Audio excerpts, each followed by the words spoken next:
Well, good afternoon, everyone. I'm Christine Robinson, Mayor of West Grey, and welcome to the joint council meeting between West Grey Council and Grey Highlands Council. The date, September 28th, 2020. This is a virtual meeting. Welcome to everyone. We are using audio only to conduct this electronic meeting. Video is not possible at this time due to limited bandwidth in some areas of West Grey. Bandwidth is challenging our ability to do a complete video broadcast. So for now, we'll be sharing today's agenda, the presentation on screen, in addition to our audio.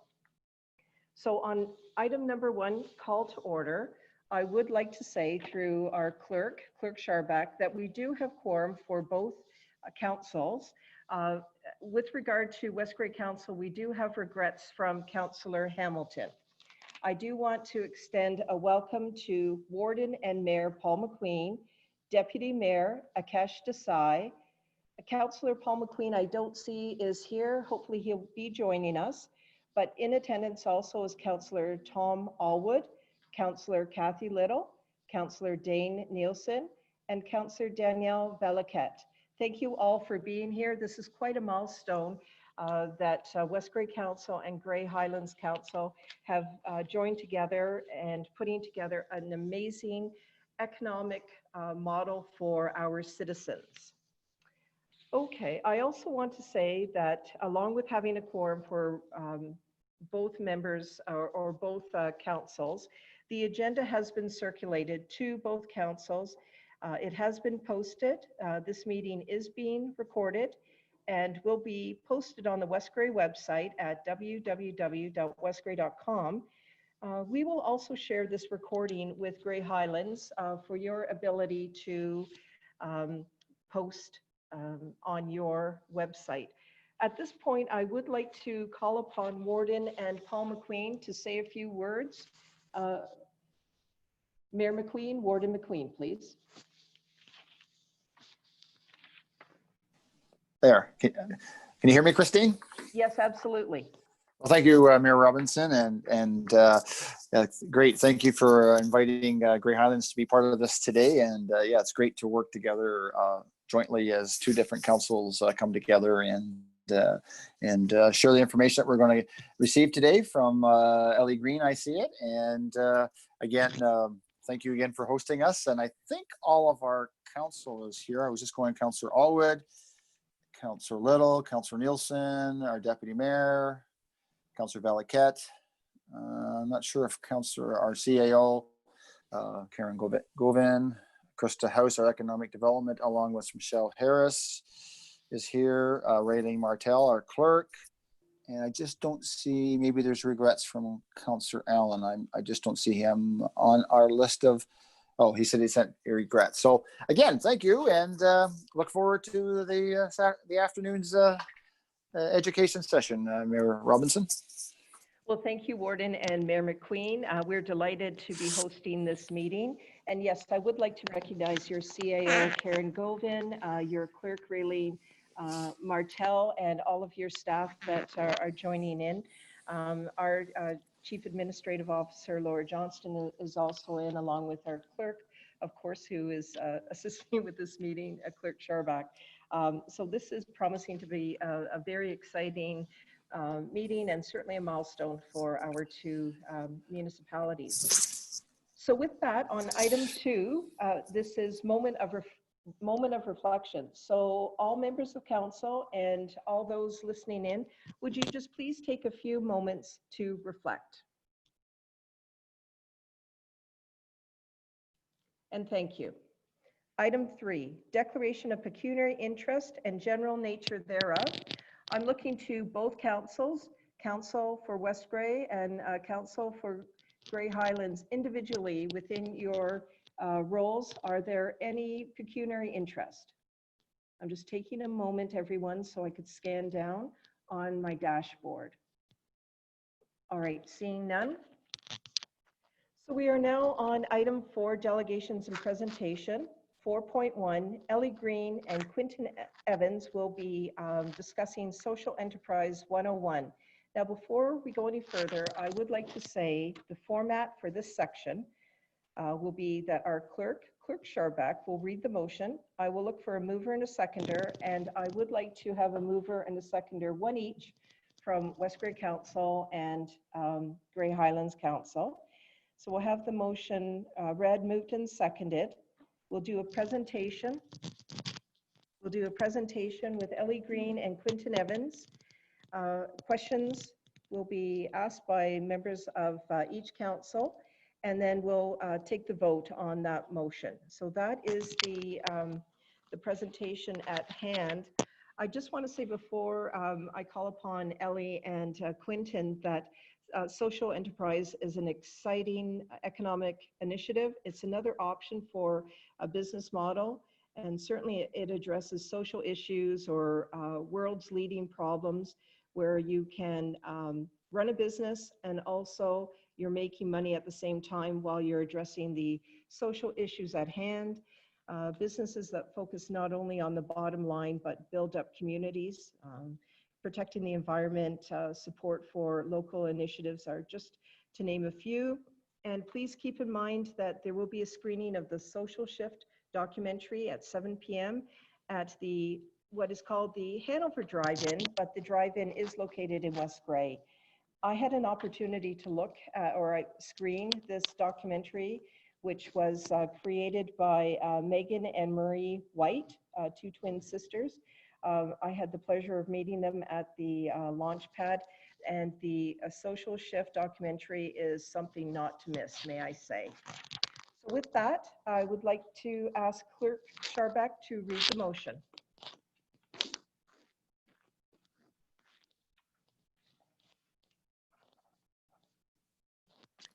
Thank you. Through you, Your Worship. Just prior to reading the motion, I would ask our Recreation Supervisor, Cody Hewlett, to explain how all members of both councils can raise their hand if they would like to move, second, or for a vote. If you could help us with that, Cody, that would be great. Yes, thank you very much. Yes, and thank you very much, Clerk Scharbeck, and certainly that is why you are the clerk, to keep you very straightforward in terms of this technical process. So with that, Cody Hewitt, who is our Supervisor of Recreation, could you please give an overview of some of the key points for this meeting, and then we'll get right into the presentation, which I'm very excited about. Supervisor Hewlett, please. Thank you, Mayor Robinson. And before I begin, if you get disconnected at any time during this meeting, you can dial in at 1-647-558-0588 and enter the meeting ID 836-633-4226. Both members of West Grey Council and staff have been briefed on the various features of the Zoom meeting software, and all members of council will be using the raise their hand function to speak, which is located in the bottom right-hand corner of your screen. The green check mark will be used to vote in favor of a motion, and the red X button will be used to vote against a motion. Each member of council following a vote will then be called upon verbally to confirm their vote for the benefit of any guests who have joined us over the phone rather than using the online software. Members of council, when you are unmuted, you may receive a prompt to unmute yourself on your screen. If you have any technical issues throughout the meeting, I will be managing all of the technology, so you can send a chat message to myself, Cody Hewlett, Recreation Supervisor, and I will attempt to assist you. Thank you. Thank you, Supervisor Hewlett, and for explaining the technical points for both Grey Highlands Council and West Grey Council. So with that, as we are on item 4.1, we will now, I would just introduce the item and then I'll have our clerk read the motion. So 4.1 is Ellie Green and Quinton Evans, Social Enterprise 101. We'll have a presentation on this. With Clerk Scharbeck, could you please read the motion? Thank you.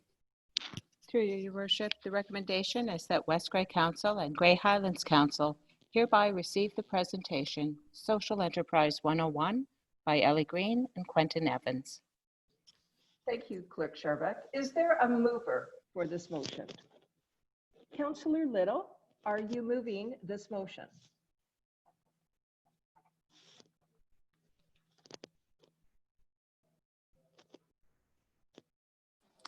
Yes, I am. Could you just state your name, Councillor Little? It's Councillor Kathy Little, Grey Highlands. Thank you. Councillor Shea, are you seconding this motion?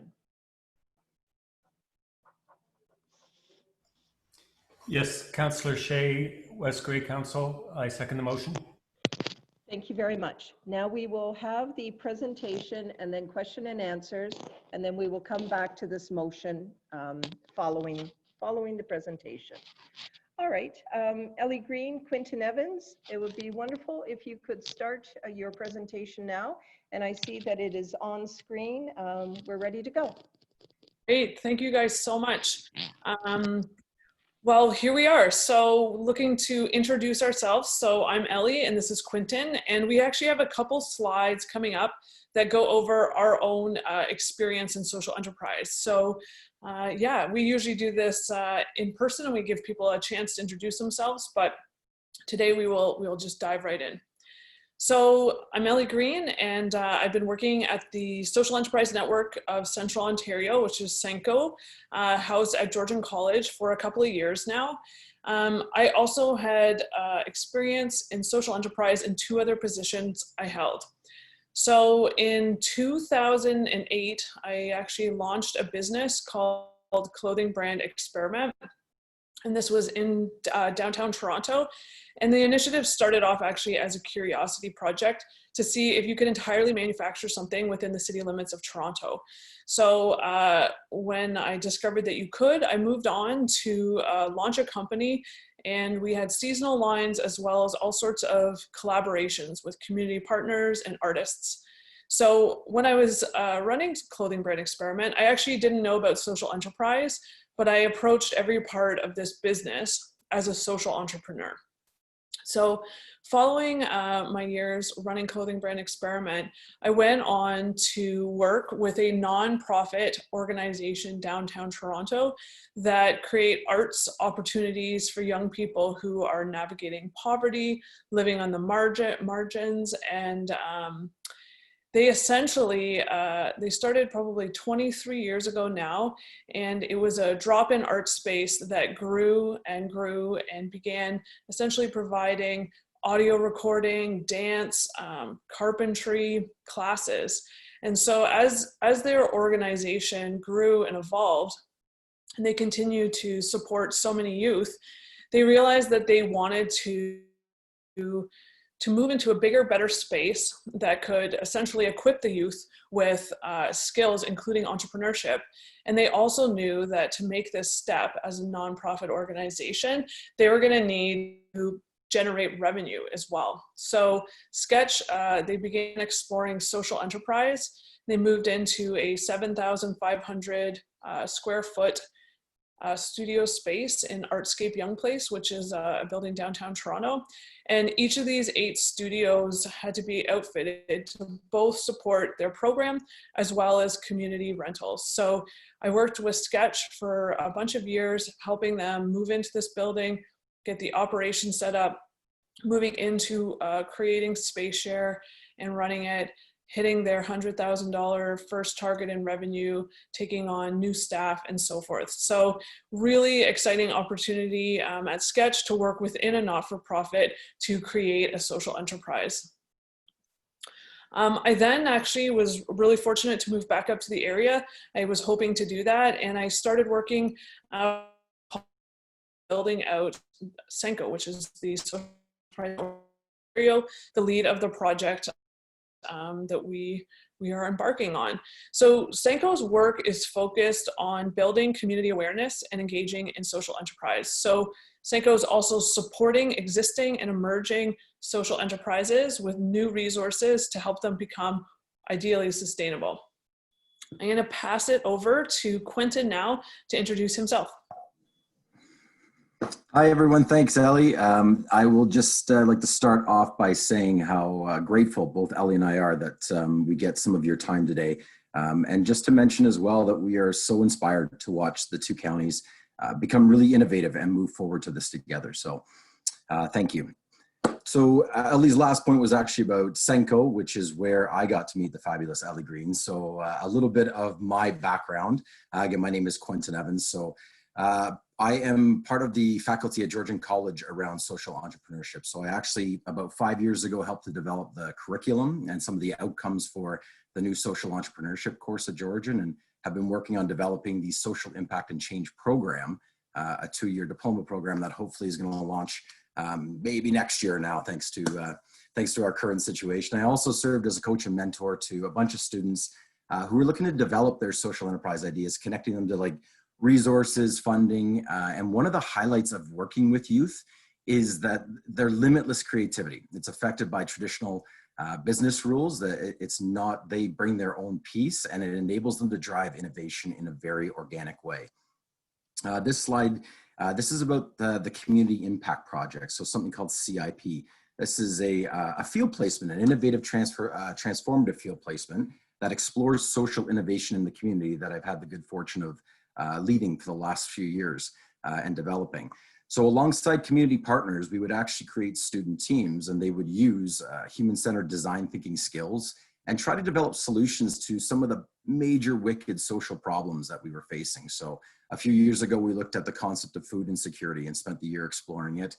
2 years ago, social isolation, and last year, so the evolution of the environment.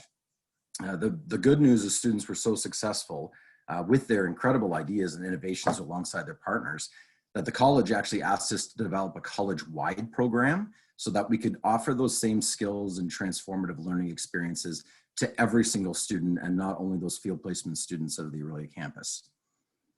I've also, in terms of the community, been very, very fortunate to be part of a variety of community development initiatives surrounding social enterprise over the last few years. I had the chance to sit on the advisory board for the County of Simcoe that created the food security framework, as well as the SCIF allocation committee, and advised also this incredible, and this is the picture that's on your screen now, this incredible high school-based program called SEED. So this is the social enterprise education.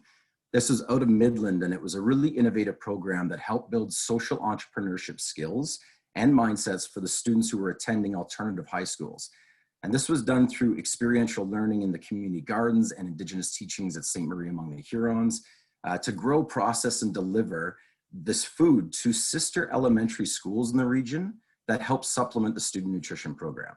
Such a wonderful program, and the students blended their social impact and helped finance all the activities by selling the preserves that you can see on the screen right now that they grew and created and even developed the branding for. So that's just a little bit of a background on me and some of the amazing opportunities I've been fortunate to be a part of, and I'll pass you back over to Ellie. Awesome, thanks, Quentin. So this Social Enterprise 101 session is broken down, as you can see here. When we've delivered it in person, we do have a few 1-minute videos. So what we're gonna do is I'm actually gonna share the links in the chat so people can click on them and watch them on their own. They're amazing videos, so I just want folks to know that. So I'll share those links as we move through the presentation. And Quentin is also on the chat. So if you have any questions along the way, feel free to reach out and engage with him. We also will finish the presentation with a Q&A. So we'd love to connect with you if you have any specific questions. And we're both aware that social enterprise impact measurement, there's so many terms that if there's one that you want to dive into further once we're finished the presentation, just know that we're here and we're happy to connect and chat with you. But hopefully at the end, it'll all just be clear as can be for you.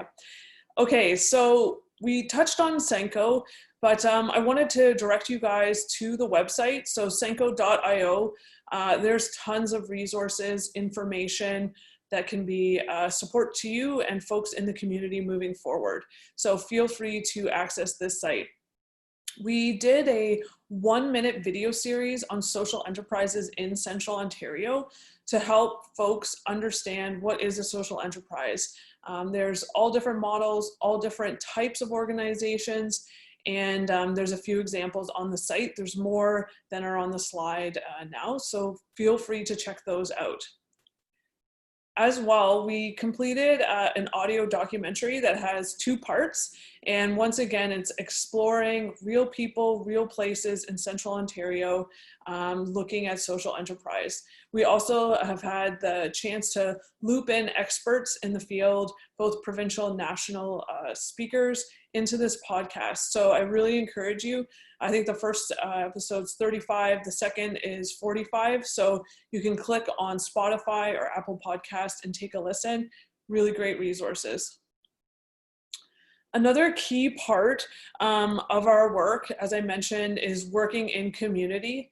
And so what we actually have done over the last few years is built up what we call social enterprise sector development groups.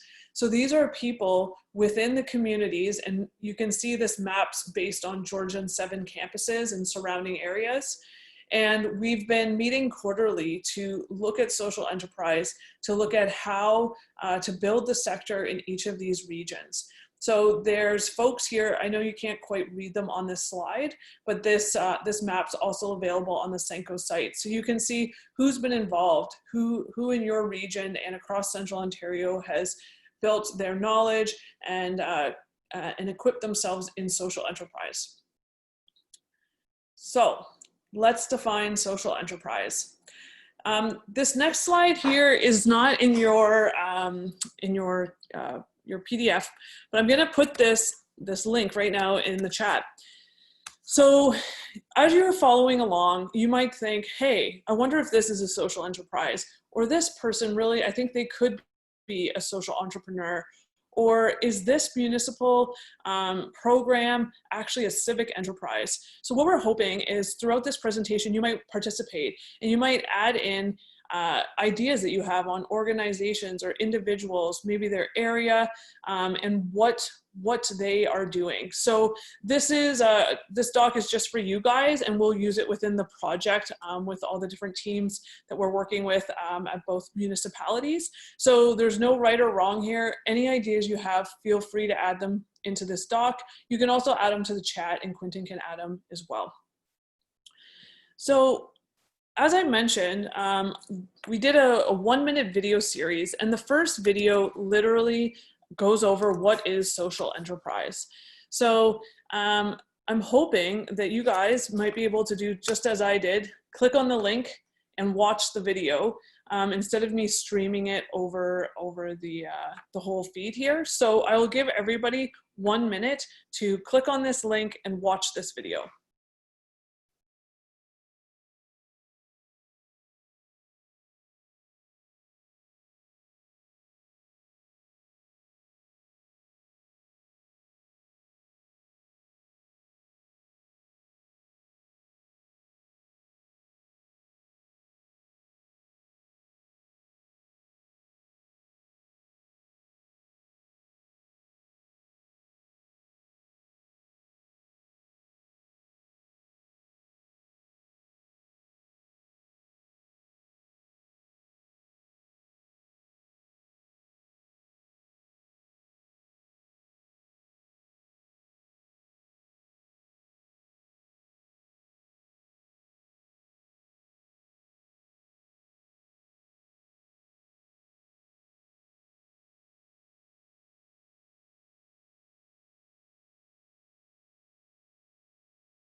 Did that work for everybody?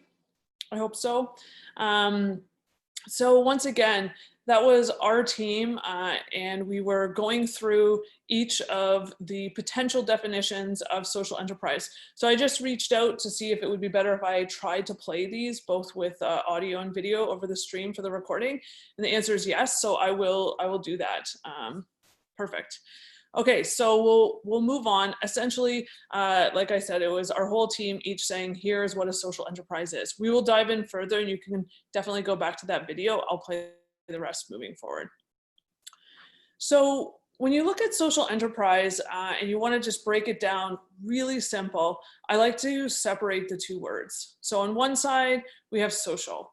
You know, we can think of organizations that have strong missions and visions. They are addressing social needs in our communities. They're looking to make a change. They are change driven. So, you know, we can think of not-for-profits, we can think of charities, we can think of those organizations. We also can think of all sorts of enterprises in our communities that are operating businesses, they're bringing in profit, and potentially are profit driven. So when you look at social enterprise, essentially it's a balance, an equal balance of both change driven and creating a profit. This is another visual that you can use to get a sense of where social enterprise fits. Once again, we have our community needs, we have our community wants, and social enterprise satisfies both of those. So as we get a little more complex, you can see we start to bring in potentially structures of organizations, and this spectrum helps you understand potentially the purpose behind these organizations. So if a for-profit organization is focused on making money, potentially a for-profit organization pursuing corporate social responsibility is making money, but they also want to give back. When we look at social enterprise, we describe it as doing good and making money. And then when we look at not-for-profits and charities who aren't engaged in any enterprise work, they are doing good in our communities. When you start looking up the definition of social enterprise, you will find that there are many different definitions. Each province, country has their own take on social enterprise. So we've included two definitions here. So a social enterprise is an organization that applies commercial strategies to maximize improvements in human and environmental well-being. This may include maximizing social impact alongside profit for external shareholders. So once again, a few pieces are bolded and underlined. So the purpose is the social impact, and once again, external shareholders. So we're not talking about internal shareholders. So it's an important difference in social enterprise. And then when we look at the bottom definition as well, you can see community-based businesses. So the community, the place-based component comes up here. They sell goods or services in the marketplace to achieve social, cultural, or environmental purpose. They reinvest their profits to maximize their social mission. So the three items that come up here are social, cultural, and environmental. So these are often the three categories that social enterprises can be broken down into. So I'm going to try just playing this video with everyone online, and hopefully this one will work for you. So once again, this is a very short video to dive into social enterprise.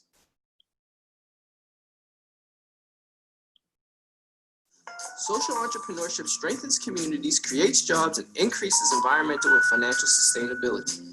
Social entrepreneurs use a specific business model called social enterprise to directly address a social, cultural, or environmental issue. Let's show you a few examples. A bakery social enterprise might provide training and jobs to people who face persistent barriers to employment. They help them build skills they can use to find full-time work. A community orchestra could help amateur musicians connect with each other and perform for local paying audiences. Tickets are so affordable that anyone can watch their concerts. The groups get to learn about and share the music of different cultures within the community. An environmental enterprise might provide subsidies for energy retrofits to homeowners to make their homes more efficient and to help the environment. In each example, the social enterprise is directly addressing one or more important community issues by making and selling a product or service to paying customers. All social entrepreneurs and social enterprises see a bottom line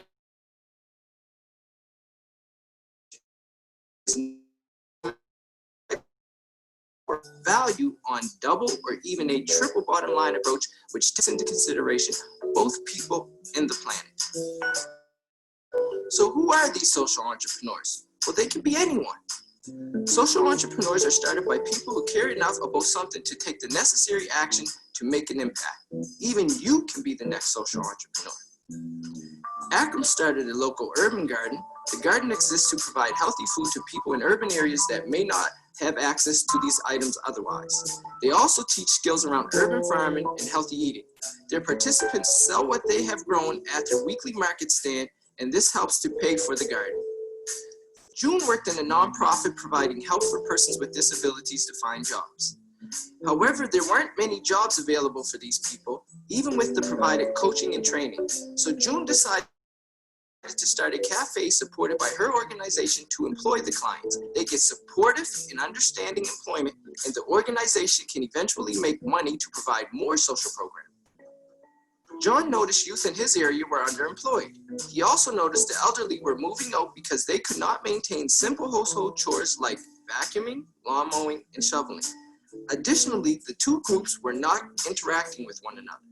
He decided to start a social enterprise employing youth where they could rake leaves, mow lawns, and shovel snow for the elderly, who would pay them for their services. The youth get valuable hands-on experiences, and the elderly can live in their homes longer because these services are being offered. And both get to learn about each other and break down barriers to help create the generational gap. So you can see all types of people do it. People on their own and working in organizations too. If the primary purpose is to create social, cultural, and/or environmental value, then it is a social enterprise. When more people engage in this work, we can strengthen our communities and change the world for the better, one caring social entrepreneur at a time. Great. So Common Good Solutions, they're a leading organization in Nova Scotia, and they're also partners of ours. So there are some other resources available through them that we'll share at the end. So diving a little deeper into the definition of social enterprise, Sean Loney is an amazing human, and he's a national leader in social enterprise development. We've had him speak, and we've had the support of him actually throughout the last couple of years. He's written a few books, and I highly recommend any of his books. When you get into an army of problem solvers, he actually talks about social enterprise and social entrepreneurs, and he makes a good difference here. So he outlines the difference. So a social enterprise, businesses of the people, by the people, and for the people. So the importance to note here is we're talking about people. So this is a group of people. Social entrepreneurs are more focused on making money and making change. They're a business person who uses a typical business model, but sells something that addresses a social or environmental problem. So we can think of amazing social entrepreneurs, I'm sure, but social enterprise is sometimes a little harder to pinpoint an example. So sometimes I use examples like Elon Musk or Jamie Oliver when we talk about social entrepreneurs. You know, people that are making tons of money and also making tons of change. But as we get into social enterprise, it's a little more complex or community focused, you could say. So once again, if we're going to talk about social enterprise, social entrepreneurs, we really should touch on social innovation as well. So you can see here the top definition. How I actually like to describe social innovation is idea plus uptake. I like to keep it just a little simpler. So social innovation is an idea that has the full uptake, right? There's lots of ideas that we have, but if there's not that uptake, you couldn't call it a social innovation. You can see the bottom definition, once again, talks about social enterprises as organizations or businesses, and then social innovation as the idea. And then we get into the social entrepreneur as potentially the individual. So once again, here's some definitions, and you can find a lot of definitions out there. So this next video is amazing because it essentially helps us look at social enterprise, the social entrepreneur, and social innovation all in a real life example. So we're gonna only watch the first minute or two of this video. It's a full 9-minute video, and I really encourage you to watch it, but we'll just watch the start now.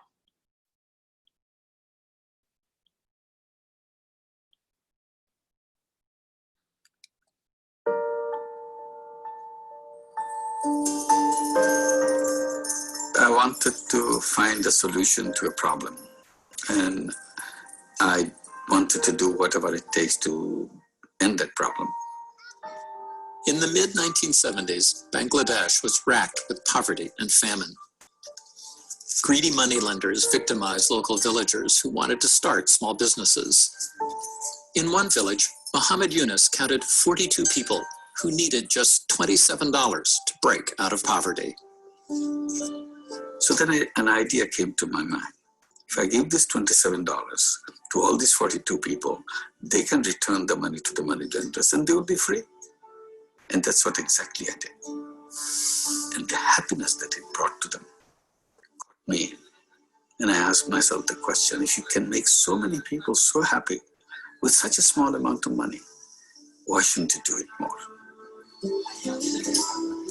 Since that first bet, the bank Muhammad Yunus started has made nearly $5 billion in loans. It's a model that has been copied all over the world, spawning a movement known as microfinance. People are demonstrably better off in the world today by virtue of that simple insight that small, unsecured loans can really make a difference. Microfinance during the past 25 years has demonstrated that millions and millions of people can participate in society in a normal way. In 2006, Muhammad Yunus won the Nobel Peace Prize, testimony to the role of a new kind of change agent, the social entrepreneur. Social entrepreneurs like Muhammad Yunus see opportunities where other people see hopeless failures. They see potential where other people see tragic consequences. They see a future that others can't even begin to imagine. Okay, so when we do these presentations in person, we always, encourage participation at this point, but I'll just go through this. So in watching that video, who was the social entrepreneur? Well, it was Muhammad. So that one's clear and it's stated. Social innovation, the social innovation is also quite clear, and it's microfinance. And then when we get to the middle, we talk about social enterprise. I like this video because there's potentially two answers, and the two answers really give us the full spectrum of social enterprise. So sometimes people will say, well, the bank that he created, that's the social enterprise. And others will say, no way, that can't be the social enterprise. The social enterprise are the small businesses in the communities. And the reality is it's both, but this is the two far sides of very small, local, place-based social enterprises and a large-scale social enterprise. So that's an example that you can refer back to. So you can see here, I've also noted social entrepreneurs and civic enterprises. So these are other terms that come up. A social entrepreneur, somebody who's working within an organization. And actually in my introduction, when I talked about my work at Sketch, you could also say I was an entrepreneur there, creating a business, a social enterprise within the not-for-profit. And civic enterprise is a term that is referred to often as a social enterprise that a municipality runs. So it could be, an enterprise that has services or user fees potentially, maybe swimming pools or hockey arenas. So within all of those participating, you might be getting some ideas right now of, oh wow, this is maybe a civic enterprise that we have here in our community. So as we build out the definition, it's important to look a little wider. So in the middle, we've talked about earning revenue, we've talked about business practice, we've talked about a market being there. We've also talked about the social mission or vision and the need, or cultural or environmental. So we've talked about those two pieces, but then we got to take it one step further. So if there's a need and you're a social enterprise, you need to be able to identify who is benefiting, who is your beneficiary. So every social enterprise needs to be able to identify who is benefiting and ideally create the organization, the enterprise with the beneficiaries together. And then those beneficiaries, the benefit that's being created needs to be measured. Classic business, you can measure how much you've earned at the end of every year. A simple financial transaction, you break it down. as a social enterprise, you need to be able to identify your social, cultural, or environmental impact, the impact that your beneficiaries have received. So we'll look at a couple more slides here to get into business models. I'd like to share this quote: "Mission before money, but no money, no mission." I worked in the nonprofit sector for a good stretch of time, and there can be this hesitance to move in towards social enterprise, to start generating money. But you need to remember that you can't fulfill your mission without the funds to do so. So it's important to have a balance here. So the next couple of slides have these full spectrums. So you can see here on the one side, we have the not-for-profit structure. On the opposite side, a traditional corporation. So I usually like to have people, give us an example of a nonprofit. So we could say a homeless shelter, a food bank. And then how about a traditional corporation? Well, Loblaws, Apple, Volkswagen, or so forth. Then we start moving in. And so can you think of an enterprising nonprofit? So great examples here are thrift stores. The Salvation Army thrift store has been around for a long time. Also Habitat, they have their reuse centers. So these are enterprising not-for-profits. They've been doing this for a long time.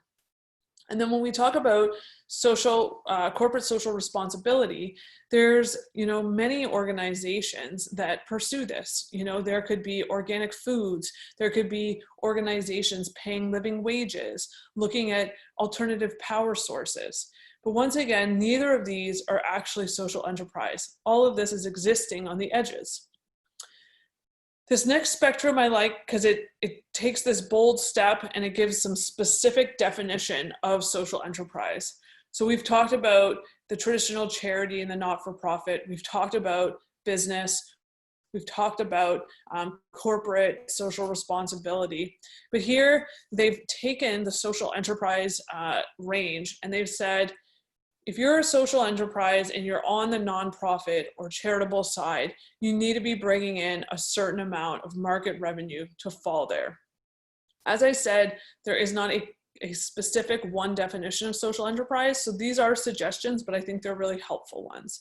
So potentially your social enterprise is bringing in maybe 75% market revenue. It's important to note that some social enterprises can't be entirely sustainable because they might have a training program or they might have some other piece that needs to exist so that participants can move into the business. So they might always need donations or a grant or so forth to support one piece. So that's why social enterprises can exist in this space of not bringing in 100%. The perfect social enterprise would fall in the middle. And then as a social enterprise moves into potentially a for-profit structure, there's some questions that they need to be able to answer. And those are, how are you accountable for the funds? How are you transparent? And we know the for-profit structure doesn't require this. So when we are working with for-profit social enterprises, we really recommend they look at how to explore that further. And you can see here on the slide, it says B Corp.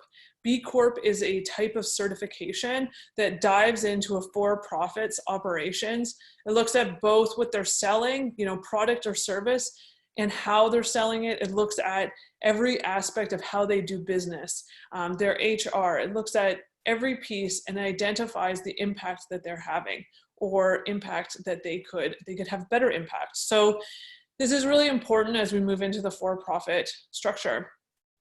It's also important to note that there are community interest companies in Canada. So this is another structure that you can register within. You can't register as a social enterprise.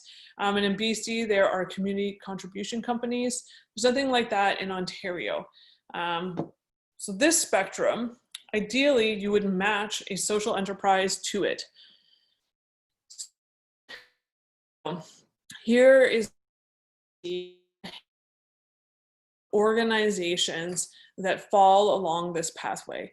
It's really important to note that it is not as linear as this, but this is a great way to look at where organizations may fall along this line and have an example to look into. And so these two here, well, Launchpad, there's actually a video on the Senko site of Launchpad, as well as Operation Grow. Launchpad, you guys probably will be familiar with in Hanover. Operation Grows in Midland. And the Furniture Bank is one of Canada's leading social enterprises based in Etobicoke. And actually Dan Kershaw, who is their executive director, sits on our Barrie Sedge group. And so we've learned a lot from their work at Furniture Bank, and they're actually an example coming up. So you can refer back to this, and it's a great slide to dive into. I'm going to kind of flow past it based on time.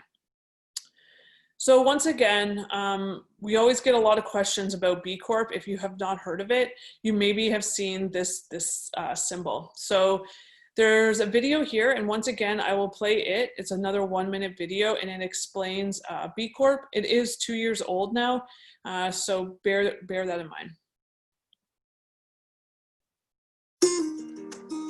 We have a dream that one day all companies will compete not only to be the best in the world, but the best for the world. Others share this dream and have begun to turn the dream into a community. This community signed a Declaration of Interdependence and invited others to join them.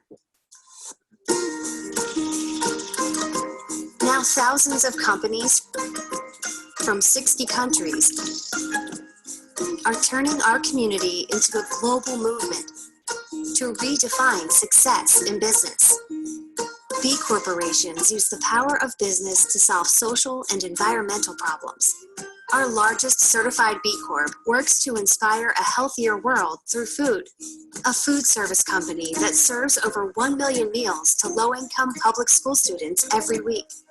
A manufacturer that goes green and helps workers move from welfare to a career. An online bookseller that recycled used books and funds local libraries and global literacy. An outdoor apparel company that stewards the environment. An ice cream company that maintains its mission post-sale.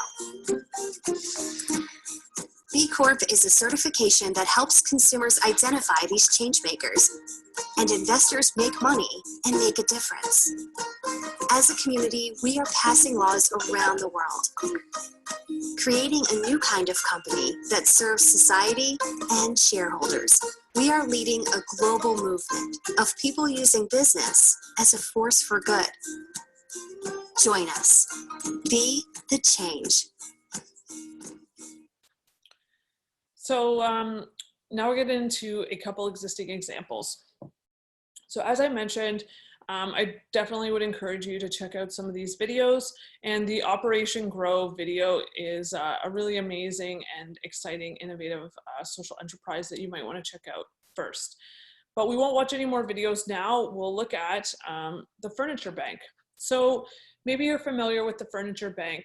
Essentially, if you are moving, you're looking to downsize, you have items you need to get rid of, you call them up. You could call 1-800-JUNK, or you could call all different services. But if you call Furniture Bank, their guys will come, you will pay a fee, they'll show up with trucks, they'll move all of your belongings out, and they'll take them to a giant warehouse. And essentially what happens then is all sorts of families and individuals who are moving out of poverty come to this space, and they're greeted by a volunteer who has essentially a checklist of all the items they need to pick up, and they get to walk through this warehouse and say, wow, can I get that brown couch because I absolutely love brown leather, or these bowls are amazing, I'd love these ones. So they have this opportunity to select items that they like from this huge warehouse that all of the items have been brought in through the organization. So here you can see the two sides really clearly. So they're operating a business, they're charging a fee, they're completing a service, they're picking up all this furniture, the furniture is coming back, they're working in partnership with social service agencies, they're connecting people who don't have access or funding to purchase the items. And you know, it's amazing when you think about this. There's a lot of people that have been housed in empty apartments, and is a home without a couch, a plate to eat off, and so forth. So Dan Kershaw, who runs the Furniture Bank, when we get into impact measurement, he often says, how do you measure dignity? Every day, you know, the people that come here, they leave with dignity, and that's so important. So obviously the Furniture Bank has tons of impact measurement, and they are an organization you can look to see what they've been up to. Also in 2017, they were awarded one of the top social enterprises in Canada. So really cool example. I encourage you to check them out. I also included, because we mentioned B Corp, I wanted you to get a taste of the site. So when you go on the site, you can look up B Corp organizations by region. And so this Animal Experience International was the first B Corp in Central Ontario. There's now a few others who have gone through that training, actually based out of the Sandbox in Barrie. So here is what you'll find when you go on the website. So the organization, and they have a rating. And then they'll have a description, and they will let you know a little bit more about the work that they are doing. So leaving it there, we're gonna move on to questions. So we wanted to stay on time. So I feel like I've flown through a lot of information. So we're gonna open it up for a couple minutes of questions, and then from there, I'll get into events and resources that are available to you guys. So at this time, I'm going to open it up. If people want to add a question to the chat, I'd love for you to just speak up and ask your question if you have one.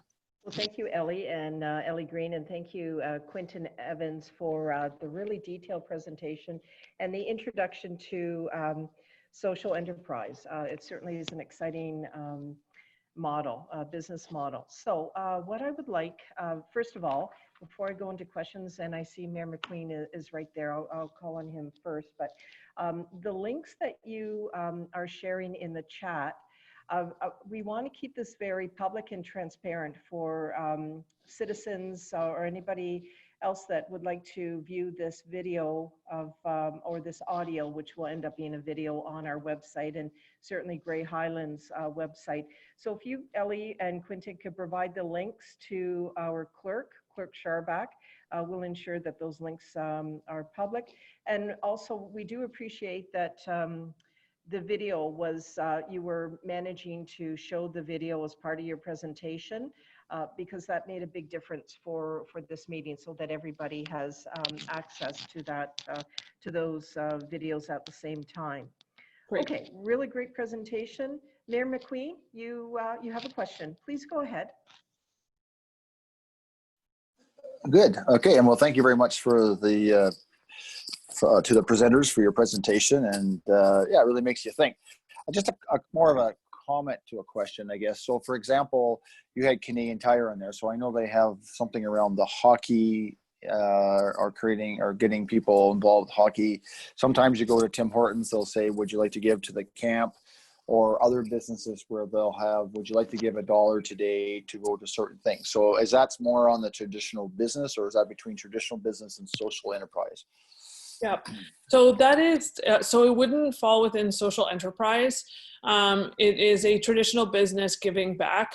You know, in our rural context, there are some smaller businesses in our communities that give so much back and give like significant amounts back. And that's awesome, and it's okay. Not every organization needs to be a social enterprise, but when we look at something like Tim Hortons and Canadian Tire, it's important to ask yourself the question, is the business driven by change or driven by profit?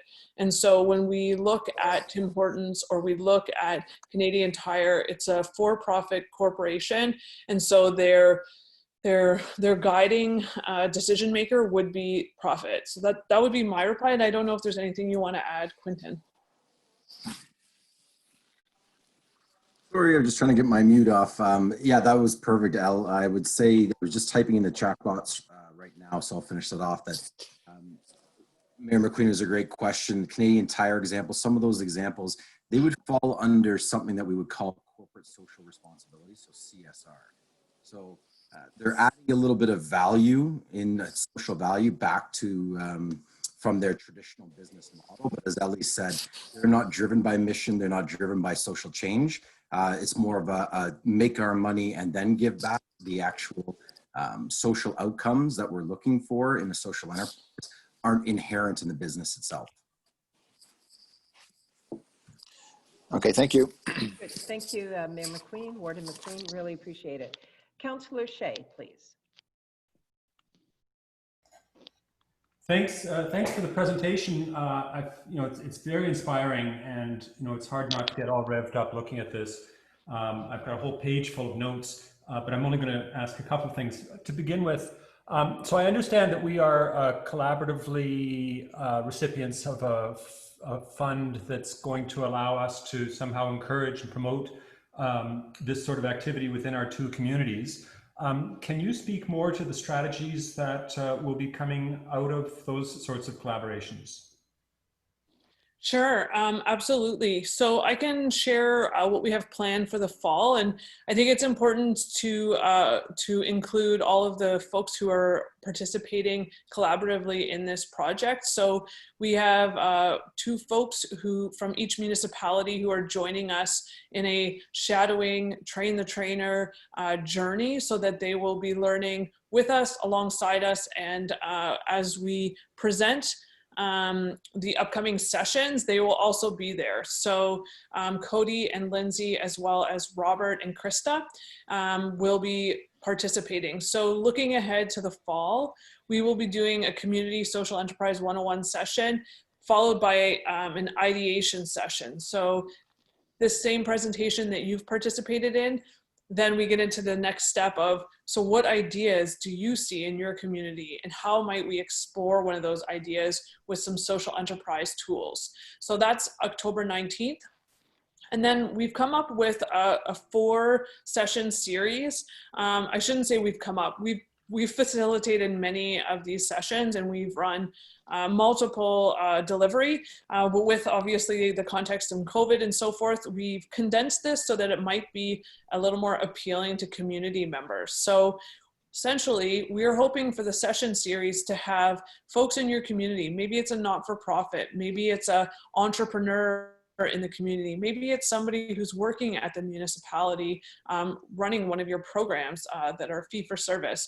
So we're hoping to have a cohort participate in looking at an idea. Is it feasible? Is it an idea that you could move into business planning? And then we would look at social enterprise business planning of this idea. And then the next session, we'd look at, how do you measure that impact? How do you identify and build this out? Who is your beneficiary? And then we move into pitching and storytelling. So the most important part of any social enterprise's success is being able to tell the story of the business that they are running alongside the change that they're making. So this is what we've designed for the fall.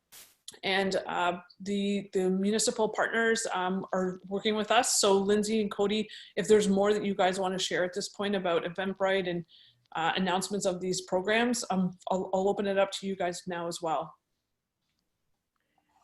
Okay, with that, Supervisor Hewlett or Administrative Assistant Lindsay Glazier, is there anything that you wish to comment, beginning with Supervisor Hewlett, please?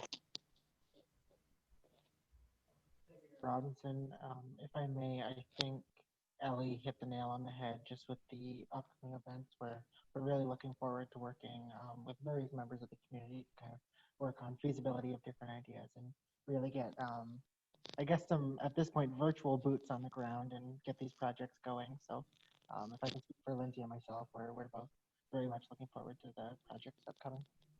Well said. Anything additional to add, Administrative Assistant Lindsay Glazier?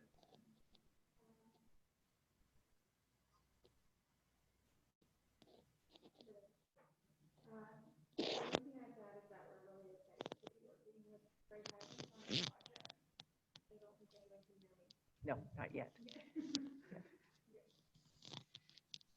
We're just getting Lindsay unmuted, as it were.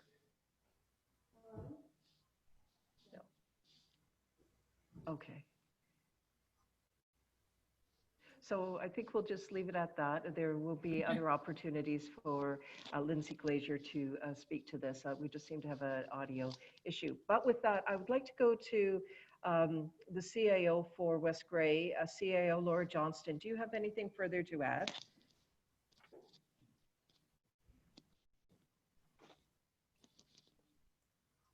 Good afternoon, and thank you, Mayor Robinson, for the question. And thank you to Ali and Quentin for the presentation. Very insightful, and I think it provided an awful lot of information and some clarity on what the goals of this project are. I'm quite pleased to say that, and I would invite our friends in Grey Highlands. I see Michelle's on the call, as is Krista. We're quite pleased with the collaboration that we've reached so far.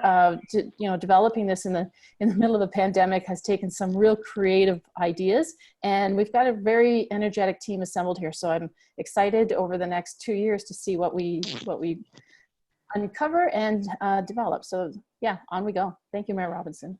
Well, thank you as well, CAO Johnson. I'd like now to go to Michelle Harris, who's the Director of Economic Development for Grey Highlands, then Krista House, who is the Economic and Community Development Officer, concluding with Karen Govin, the CAO, and then we'll return back to questions. So in that order, first of all, Michelle Harris, please. Thank you so much, Mayor Robinson, for this opportunity, and to Council for having this training session today. Both West Grey and Grey Highlands have identified a burgeoning community of what we see as social entrepreneurs and the next generation of perhaps of business owners that we think could be the future of our communities, that support not only community values, but our economic goals as well, sort of in a new way of doing economic and business development. So working with staff in both departments, or in both municipalities, we are actually starting to seek out those community members who may be receptive to this kind of business model. Obviously, we've invited many of them to the screening of the social shift tonight. And then with the teams we have, both Cody and Lindsay and Krista and Robert in our respective municipalities, we really want to nurture those businesses, and we'll be reaching out to encourage them to the next level of training to move this project forward. So I think this is an opportunity. We do have the support of Grey County as well. We've been working with the Business Enterprise Center. Courtney Miller has been part of this training as well. And I think this is pretty forward thinking. And I think maybe one of the leading examples of municipalities taking this on as an opportunity for community development. So I think we're on the forefront of something really exciting here. And I just want to thank both councils for their support, as well as OMAFRA, because we wouldn't have been able to embark on this without the support of OMAFRA. And bringing in our friends from Senko and Georgian College just give us the tools to help move this forward. So thank you for the opportunity. And I'll let Krista, she's one of the boots on the ground in our municipality, if she would like to speak further about it. Certainly. Please go ahead, Krista House, please.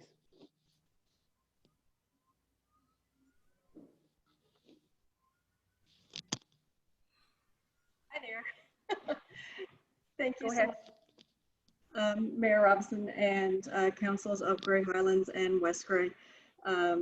It's an absolute honor to be part of this project. It's a very exciting time, even though it's a challenging time, and as well to be part of something kind of from the start, and to see that we're actually going to be part of a project that enacts real change to the benefit of entrepreneurs in our community. It's really exciting. I think most of my points have been covered by the great speakers ahead of me. So I will just say I'm very appreciative of the opportunity. I'm excited to be working with this great team, both at Grey Highlands and West Grey, and I look forward to how this project rolls out in the coming months. Thank you. Well, thank you very much, Krista. Now to Karen Govin, the CAO of Grey Highlands. Thank you, Mayor Robinson. There's not really much I can add to that. I do echo the comments of CAO Laura and obviously the staff. It's an exciting partnership between Grey Highlands and West Grey. We have put together a dynamic team and they've done so much work already through the pandemic, which is just amazing. So I do want to say thank you to the staff for the hard work that they put into this so far, and I look forward to seeing what comes out of it. It's, like I said, it's an exciting partnership. So thank you. Well, thank you as well, CAO Govin. Really appreciate it. Now, Michelle Harris, you did mention the name Robert. Is there somebody else that I should be calling upon to speak at this point, or was that just all inclusive in your presentation? Oh, okay. So I've just been, it's been confirmed by Cody Hewitt that Robert is not on the call, but Michelle Harris, did you just want to identify that individual at all? We'll just unmute Michelle Harris at this point. Thank you, Mayor Robinson. Robert Ian Turno is our Community Heritage Coordinator and Curator in Grey Highlands, and he had a family matter today, is unable to be here, but he is our second partner in Grey Highlands, the equivalent to your Cody and or Lindsay, and will be actively and is actually because he runs our South Grey Museum. In many ways, the South Grey Museum is actually a social enterprise itself. So we're pretty excited about his involvement in the project. Oh, and already a grassroots example of social enterprise in Grey Highlands. That's wonderful. Okay, so that provides an introduction to the staff that will be working very diligently on this initiative. I'm going to loop back to Councillor Shea, who initiated this question. Councillor Shea, is there anything further? No, I think that was all very interesting information. I'm very impressed by the enthusiasm and the focus of this team. I think it's going to be great. I'm also really enjoying having this conversation with our counterparts in Grey Highlands, and would like to somehow sort of continue on a council to council conversation as this project continues over the next 2 years. So I don't know if we could do this occasionally, or if we might even just like to casually get together for a virtual coffee to sort of stoke the fires and make sure that we get as much benefit out of this as possible. But I'll just leave that as a point of future discussion. Well, I think that is a great idea, and whether our two respective CAOs had that in mind, it certainly is worthwhile articulating that. And because this is an ongoing project for 2 years, that we will have touch points along the way that we can have our two municipal councils get together to find out what the status is and share the good news story. So that's a great idea, Councillor Shea. So based on that, and I hope you can all hear my audio still, is there any other questions from either council, either the members of council for Grey Highlands or the members of council for West Grey? Questions with regard to the presentation? All right, I'm just going to scroll down on my dashboard, which is a really big dashboard having all the members of the two councils. I'm not seeing any other questions. So with that, I would like to say a heartfelt thank you to Ellie Green and Quinton Evans for conducting the virtual presentation of Social Enterprise 101. There's a lot to it. When you get to a point where you think you understand definitions and applications, there's something further or another variable of a different type of business opportunity that comes into play that may contribute to this type of business model, but it's very different. So that in and of itself makes this an exciting initiative. All right, Clerk Sherback, I wonder if you could just go over the motion, the movers and seconder, and then I will call the vote on this item.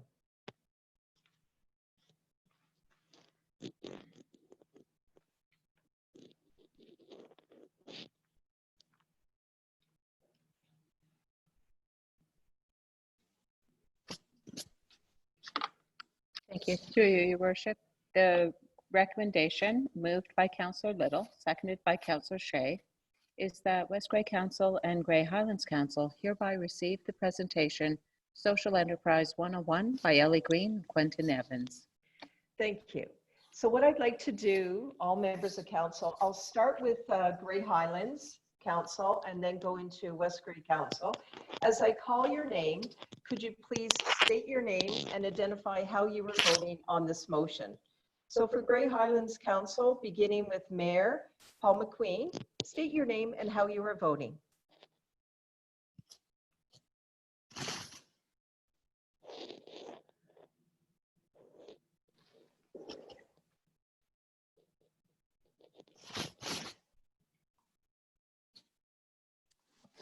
There I am. I was trying to unmute, but it took a while. It's Mayor Paul McQueen, and I certainly am in support. Deputy Mayor Akesh Desai.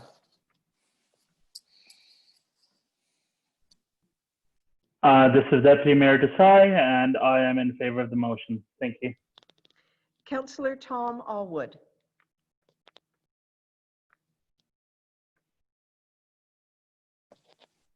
Hi, it's Councillor Tom Allwood, Grey Highlands, and I am in favor of the motion. Thank you. You're welcome. Councillor Kathy Little. Hi, it's Councillor Kathy Little, and I support the motion. Councillor Dane Nielsen. This is Councillor Dane Nielsen, and I am in favor of the motion. Danielle Velaquette.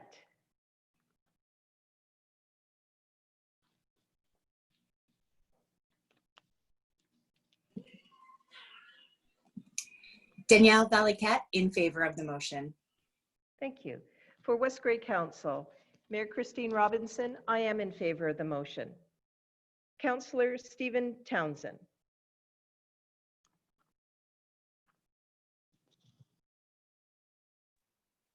Councillor Townsend, in favor. Councillor Rebecca Hergert. Councillor Hergert, yes. Councillor Jeffrey Shea. Councillor Jeffrey Shea, I'm in favor of the motion. Deputy Mayor Tom Hutchinson. Deputy Mayor Hutchinson, in favor. Councillor Doug Hutchinson. Councillor Hutchison, in favor. Motion carried. And that does recognize that we had two regrets from Grey Highlands, Councillor Paul Allen, and from West Grey, Councillor Beth Hamilton. All right, on item 5, adjournment. Clerk Sharbeck, could you please read the motion? Thank you through you, Your Worship. The recommendation is that we do now adjourn at 4:19 p.m. I'm looking for a mover and a seconder, one each from our members of Grey Highlands and West Grey. Councillor Hutchinson, are you moving the motion? Yes, Councillor Hutchison moves the motion. Now, I'm going to go with Mayor Paul McQueen. Are you seconding this motion? Yes, I am seconding it. Thank you. All those in favor, please signify with a check mark. Those opposed, please signify with an X mark. Okay. To begin the votes, I will start with West Grey at this time. So Mayor Christine Robinson, I am in favor of the motion. Councillor Doug Hutchinson. Councillor Hutchison, in favor. Deputy Mayor Tom Hutchinson.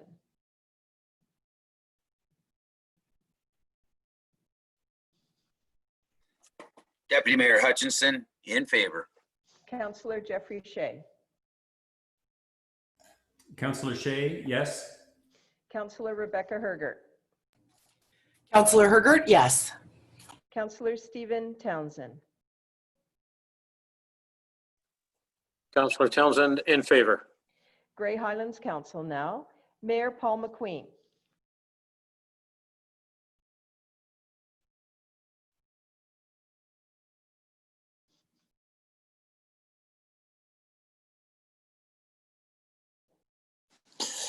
Mayor Paul McQueen in favor. Deputy Mayor Akash Desai. Deputy Mayor Desai in favor. Councillor Tom Allwood.